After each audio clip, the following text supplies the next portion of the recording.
All right, fellas. Christmas came early this year because I'm about to hand out some locks for this upcoming 2025 NFL season. In my last video, we went through how the NFL season is going to unfold according to sportsbook odds. So check that one out for sure if you haven't.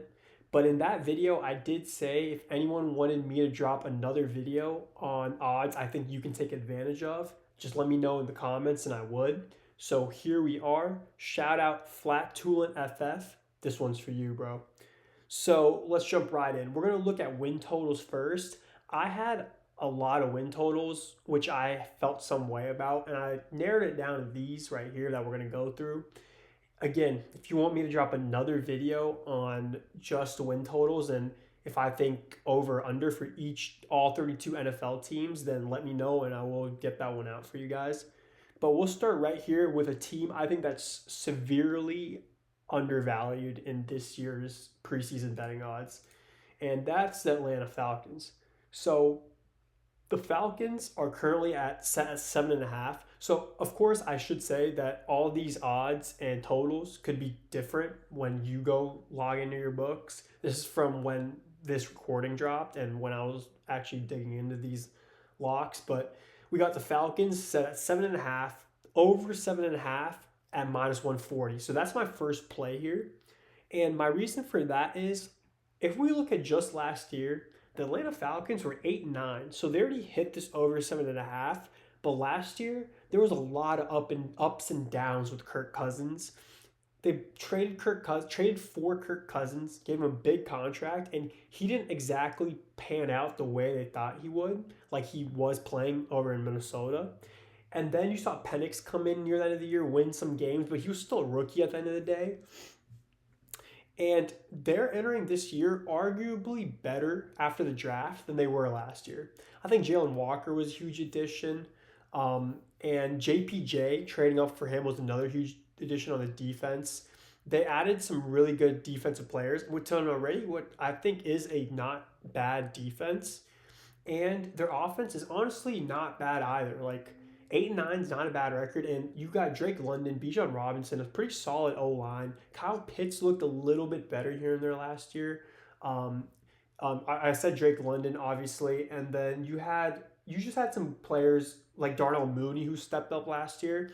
And I do think that with Penix getting his rookie season out the way, a whole offseason under the belt, expected to be QB1. He's definitely going to be QB1 here in week one. So getting first team reps all throughout training camp.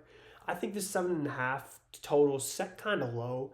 And when you put that on top of the fact that the NFC South is a pretty weak division, I mean, you got Tampa, who's been the 3-time division champ over the last 3 years. But the New Orleans Saints are a bottom three team in my eyes. The Carolina Panthers, we don't know what we're going to get out of them. They could take a jump to win a few more games this year, or they could be continuing to teeter with that mid range of just being mid, man. But Falcons at 7.5, I think that's great value. And now when I'm looking at their schedule here, they obviously got their 6 division games, in which I would argue they're guaranteed to pick up at least 3 wins. I mean, I expect them to beat the Saints at least once. I would expect them to beat Carolina at least once. They have a pretty good track record against Carolina at home ever since like even Cam Newton era and all that. And then with the Bucks, they're gonna give them a good fight. I could see them winning one of those, if not both of the Saints games. So that's 3 wins right there in my eyes. And then 3 out of the 4 of their toughest opponents they face at home. So you got the Commanders, Bills, and Rams at home. None of those are easy games, but those are all at home. So you could picture them maybe winning at least one of those. And then their away games include the Vikings week 2 on Sunday Night Football with JJ McCarthy playing only his second game in the NFL.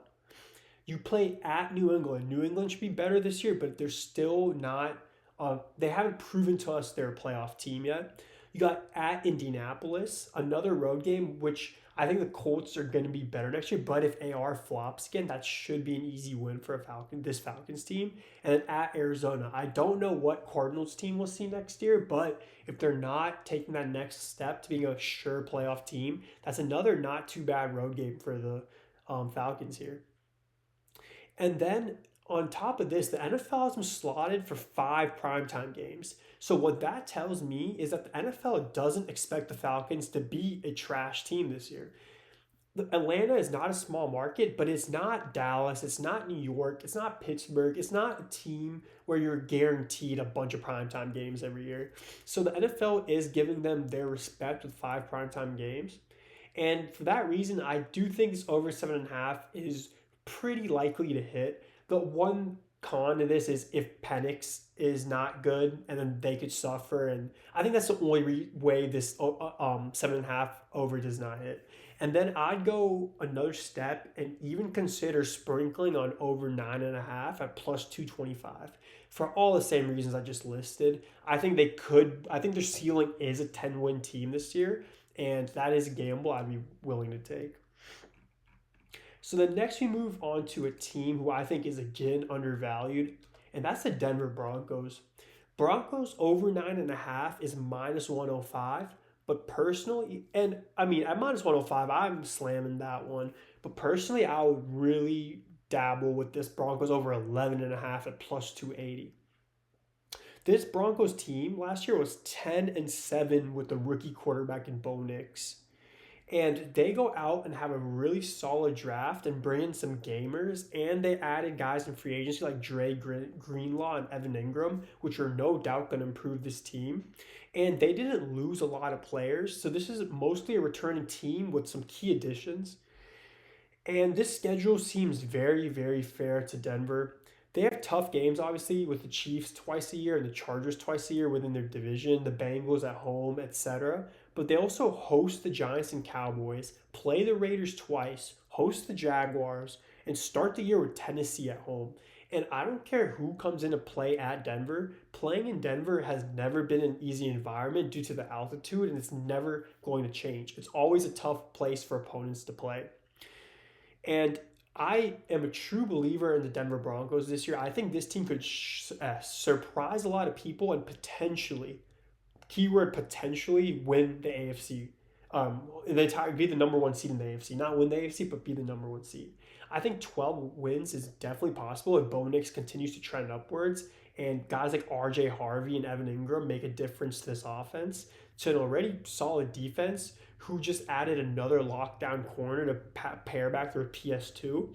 This team has a lot of potential, and I'm slamming both of these. So our next to win total is another team who had a pretty disappointing, or this is a team who had a pretty disappointing year last year, not another team, obviously, but the 49ers at over 10.5. So this team was 6-11 last year, largely due to a lot of key injuries in McCaffrey, Brock Purdy, and obviously you had Ayuk getting hurt early on in the year. A lot of guys on the defensive side of the ball getting hurt throughout the year. Fred Warner, for example. But the 3 years before that, they won 10, 13, and 12 games under Shanahan leading up to last year. This team seen the Super Bowl twice under Shanahan. And the benefit of kind of sucking last year and finishing last in their division is that their schedule is really favorable to them this year. Their first 6 games, or their final 6 games, include Carolina at home, at Cleveland, Tennessee at home, at Indianapolis, Chicago at home, Seattle at home. I think if this team is, a playoff Shanahan team, those are all winnable games for this squad, especially a lot of those, 3 of those games being at home. And this division is always expected to be competitive and historically is. So that could be an argument to why maybe they don't hit that 11 win total. But this division has always been like that. So they've hit those totals with better Seattle and Arizona teams than what we might get this year. And you never know with the Rams with Stafford's age. I don't expect them to be bad. I do think the Rams will be a playoff team, but the wheels could always fall off there, and they could be looking ahead to rebuilding with the new quarterback there. So if this team is healthy, I do expect them to bounce back to their winning ways and could win 11 games. Again, I'm not as confident in this one as the Falcons and Broncos, but it is plus 110 for a reason. And for that reason, it is worth a sprinkle in my opinion. And transparency, the books do think the Niners are going to be a playoff team this year. They have them projected to win like 11, 12 games. So Vegas is in on them for sure. So now we look at a team on the opposite side of the spectrum. We're not talking about overs here. This is an under. I'd be super okay with hammering. I know it's at minus 220. The value isn't the greatest, but I don't expect the Browns to win more than 6 games this year. The Browns' schedule was brutal in an unforgiving division. They might lose 6 games to start the year. I can't remember the first 6 games off the top of my head, but when I was looking at it earlier, I was like, Jesus, man, this could be a long year for the Browns. I know they had the Ravens, obviously, then the Bengals, their division games. I think they had the Packers up in there. They had some games I don't see them winning in their first 6. And I mean, there is a huge question mark here with this quarterback room. Like, I I think there's just a lack of talent. With that being said, though, I do think they had a really good draft to take a step in the right direction. But I don't expect them to be competitive this year. I think they're going to need another year under their belt of trying to figure out this roster and building on the talent that they did acquire this year. But I'd be pretty comfortable with taking this under 6.5, even at minus 220. I do think this one is a definite lock for sure. Another team on that like bogus side of things is the Saints. Again, under 6.5, minus 180. The biggest thing for me here is again lack of talent like Cleveland, but the quarterback situation here is even more messy in my opinion than Cleveland. They brought in Tyler Shaw in the draft this year, who I am not a believer in whatsoever. I hated that pick for the Saints. I think outside of that pick, they had a really good draft. I think that pick could have been utilized to fill another skill position in need or add another piece of the trenches or honestly anywhere except quarterback. Spencer Rattler, it's hard to be critical on him considering he was playing with a really bad, essentially preseason offense near the end of the year there. But either one of those guys, I don't see them taking them to 7, 8 wins, even in a weaker NFC South, like I pointed out earlier. I expect them by the mid like week 7, week 8 of this upcoming season to kind of start looking forward to the next year's 2026 NFL draft because there's some elite quarterback talent coming in next year. And I know they just drafted Tyler Shaw, but I think they're going to be looking to add one of these guys like Arch Manning and or Spencer or Arch Manning or Lenore Sellers in next year's draft. And then next we move on to this final pick for my win totals, and that's the Bears under 8.5. So I think this win total is set with the expectation that Ben Johnson is going to right the ship in his first year, and that Caleb Williams is going to bounce back and look like that number one generational player he was drafted to be at the quarterback position. But in my opinion, I think this is a 7, 8 win team, and that's not a bad thing, okay, guys, because that means they took a step in the right direction and improved because they were a 5 win team last year that was honestly pretty lackluster on offense throughout the year. So winning 7, 8 games is definitely a step in the right direction with a new head coach here. And you guys need to remember, I know Ben Johnson was a great coach in Detroit, is an offensive guru, but another player who was a great offensive coordinator was Kyle Shanahan, who came to San Francisco. And in his first 2 seasons in San Francisco, Kyle Shanahan only won a combined total of 10 games. So it's unfair to say Ben Johnson is going to immediately turn this franchise around next year and win 9, 10, or 11 games and make the playoffs. These things take time. I do expect them to, again, take a step in the right direction, but I'd be pretty comfortable taking this under and expecting them to win 8 games tops. And this Bears schedule is a mixed bag while I'm looking at it here. There's some easier games, but there's also some tough ones like the entirety of the AFC North, their own division, which is not easy. And you got the Eagles, you got the Commanders. So it's not a favorable schedule by any means. And I think under 8.5 is a solid pick here. So now we move on to some playoffs odds that I'm pretty high on. And the first one is back to a team that we talked about to start this video, the Atlanta Falcons. So, I mean, if they win 9, 10, 11 games, I do think they make the playoffs. If they win 11 games, I definitely think they make the playoffs. But even with 9 or 10 wins, they could win the NFC South. So, for that reason, I do think they're a worthy sprinkle at plus 155.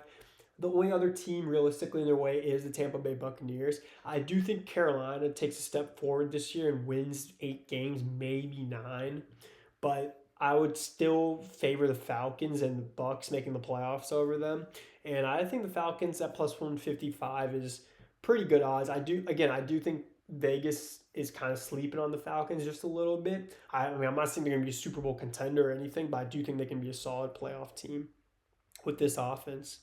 And then next, again, another team we touched on with the Broncos. I mean, I think it's a surefire bet the Broncos make the playoffs this upcoming year. So at minus 115, which I think is too low, I think that's a no-brainer for me. I would be hammering that one for sure. Broncos to make the playoffs.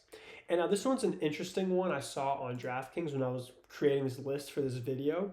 But this is a 14 parlay that was already created by DraftKings that you can take. And it's the Chiefs, the Bills, the Eagles, and the Commanders all to make the playoffs at plus 285. So I think the Chiefs, the Bills, and Eagles are all locks to make the playoffs, barring any serious injuries at the quarterback position or just a plethora of injuries on the defense or something. I think those three guys we definitely see in the playoffs. I think the wild card here is the Commanders because their defense is a little weak in my opinion. And but with that being said, I still expect them to make the playoffs in this NFC. They did add Debo Samuels. They did add Laramie Tunsil. They drafted guys like Josh Connerly and Trey Amos who are quality players. And I still expect them to find a way to make the playoffs as a wild card team at least. I don't think they win the division with Philly. Philly still being a super strong roster. But the way Jaden Daniels played last year and what we saw out of this team last year, I fully expect them to make the playoffs. So at plus 285, I think you're getting four almost surefire locks to make the playoffs. And I think that's a one worth definitely hammering potentially. And then next we got a division winner, and that's the Detroit Lions. So I mean, you might be thinking like, dude, like this is too obvious of a thing to put on here, but at plus 140, I am taking the Lions to win the NFC North. Obviously, no disrespect to Green Bay. I think Green Bay is a playoff team, is a wild card team, but I don't think they have what it takes to beat the Lions. So I mean, I know the Lions have honestly established themselves as the top dogs in this division over the last year or two, especially with 15 wins last year. And I know they lost Aaron Glenn and Ben Johnson, which are huge losses, but I do think this team's identity runs through Dan Campbell and not Ben Johnson and Aaron Glenn. This team will find a way find a way to make the playoffs and still play the way Dan Campbell expects this team to play. And it's not like they lost the core of this team. I mean, you still have the core of this team returning, and you have Jahmyr Gibbs, who just continues to get better. You have Amon-Ra St. Brown, who was battling injuries throughout last year. Sam Laporta, who should look better this year after a stellar rookie year. Jared Goff's been a steady constant for this team. This defense, you have Hutchinson returning. This is a really solid line squad. And they did have some solid picks in the draft this year and all that. And again, I do think Green Bay can be a playoff team as a wild card team, but I don't think they're on that same echelon as the Lions. The Vikings are kind of a wild card here it all comes down to how JJ McCarthy plays. I'm not ruling them out as a playoff team because they did make Sam Darnold look like an MVP candidate there in Minnesota. If JJ McCarthy is on that level, the Vikings could also be a playoff team. They're a really talented team. And again, I talked about the Bears earlier. I don't expect them to be a force this year. So at plus 140, I think it'd be kind of foolish not to at least put something here on the Lions to win the division. So yeah, that's that. That's my playoff pick. And then we'll go on to season awards picks. So you might be looking at what I have so far, and it's all like at most plus 280. And I know you degenerates out there want those long odds of plus 1000s and things like that. So we're getting into those here with the season awards. Season award odds seem to be longer because, I mean, guys get hurt. Game scripts could maybe not go their way. A lot can happen throughout a 17 or 18-week season. And first we'll look at MVP. And for that, I got Joe Burrow at plus 650. So Joe Burrow had an MVP caliber season last year. He finished as a finalist, but the knock against him was that the fact that the wins weren't there to back up the MVP like season, and he was going up against Josh Allen, who had a crazy, well-deserving MVP season where the Bills won a lot of games. But I mean, it's not Burrow's fault that the Bengals lost a lot of these games. It was the fact that the Bengals defense was one of the worst defenses I've ever seen before. And Obviously, Joe Burrow is one of the best quarterbacks in the game, and he's capable of putting up video game numbers. But a lot of these numbers are kind of inflated, in my opinion, due to the fact this defense was just so trash, and he had to be on the field all the time, just answering the opposing offense, putting up points to give his team a chance to win games. And that's why we saw these crazy stats, and we saw Jamar Chase win the Triple Crown. But with all that being said, I do think this Bengals defense got a little better this offseason. It's impossible not to, but I don't think they got that much better, if I'm being honest, especially with the doubt over like guys like Trey Hendrickson, who is holding out currently, and that'd be a huge loss for his team. But I do think this defense is still not going to be that good, which is going to be a consequence of that will be the fact that Joe Burrow is going to have to go and win games for this team. Him, Jamar Chase, T. Higgins, Mike Gesicki, Chase Brown, they're going to have to produce and keep their team in games and put up 30 plus points on a weekly basis to beat teams like Baltimore in their division and when they play better teams like Kansas City and Buffalo. So, again, even a 20% improved defense this offseason still means this defense is pretty bad. And it was huge for the Bengals to bring back T. Higgins and Mike Gesicki, a guy Joe Burrow was vocal about bringing back this team. So I think if Burrow's stats are comparable to last season, if he's healthy and his Bengals team wins 2 to 3 more games as a sure playoff team, I think the MVP award is Joe Burrow's to win for sure. And then next we move on to Offensive Rookie of the Year. So before I get into some of my picks here, Ashton Jeanty is a clear-cut favorite on books right now to win Offensive Rookie of the Year at about plus 250 when I last checked. And that's for a good reason. I think he's in for a workhorse running back role right out of the gates. Considering this Raiders running back room is non-existent, to be honest. Like, Zamir White was a huge disappointment last year. They brought in Raheem Mostert, but Raheem Mostert kind of did nothing last year for Miami. And Ashton Jeanty was taken 6th overall. He's a generational talent at the running back position. This offense has a lot of potential to run through him, even though the Raiders did come out last week saying they don't want to approach this season as a run-first team. But I think that's a lot of smoke because I think they're going to have to. Geno doesn't have a lot of options out of Jakobi Meyers and Brock Bowers. They drafted Jack Beck. We'll see how that turns out.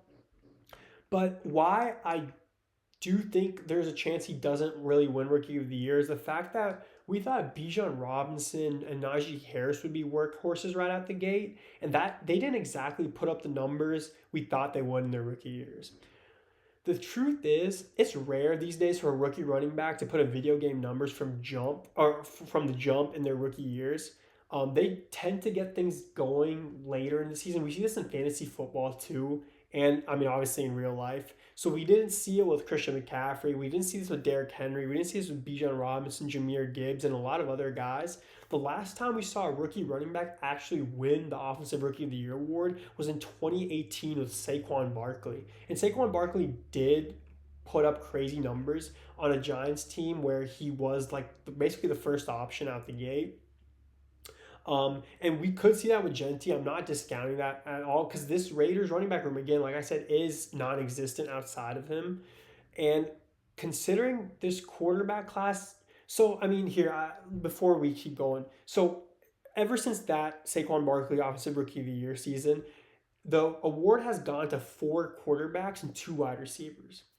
And considering this quarterback class is pretty weak outside of Cam Ward, who's taken number 1 overall, I think the wide receivers in this class definitely deserve to garner our attention for potentially winning the Offensive Rookie of the Year award.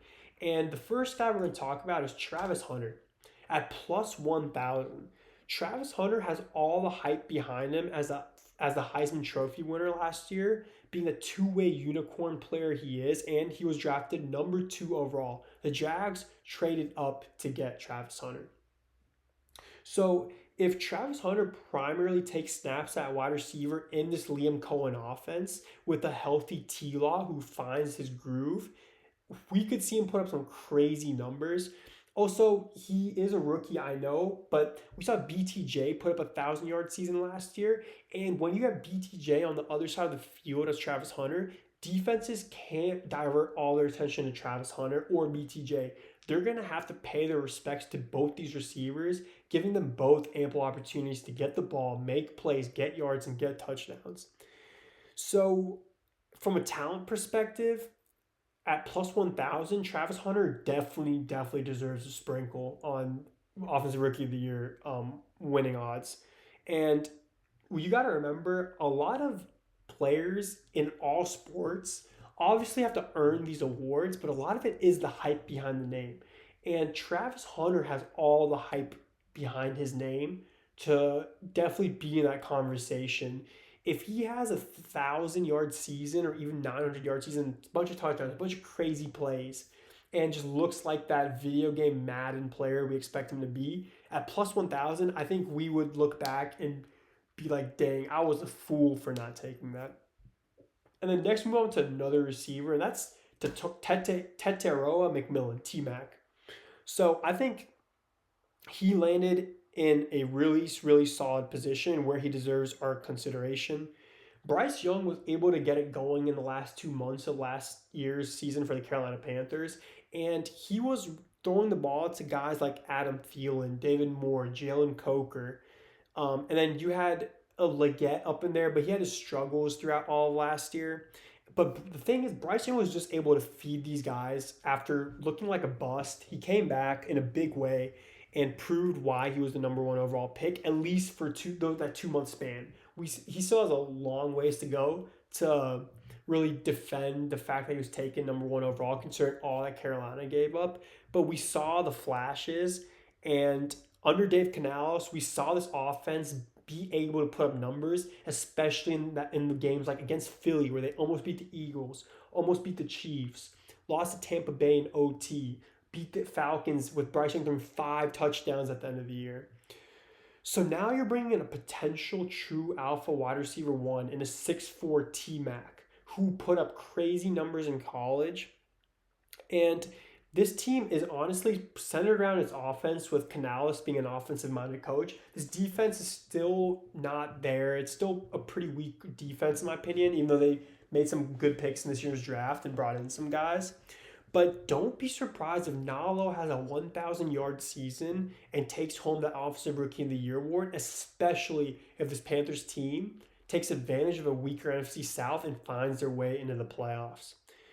So this is especially also true. This consideration for T-Mac to win Offensive Rookie of the Year gets even higher if Travis Hunter is actually playing more cornerback or splitting snaps on both sides of the field, because that eliminates one of his competitors for that award. Because if T-Mac realistically is splitting snaps or playing primarily corner, he's not going to see a 1,000-yard season. And if T-Mac sees a 1,000-yard season on a winning Panthers team at plus 1,500, those are some juicy odds for sure. And now here's a guy who I wouldn't say the lock, but definitely deserves our consideration. And that's RJ Harvey at plus 2,000.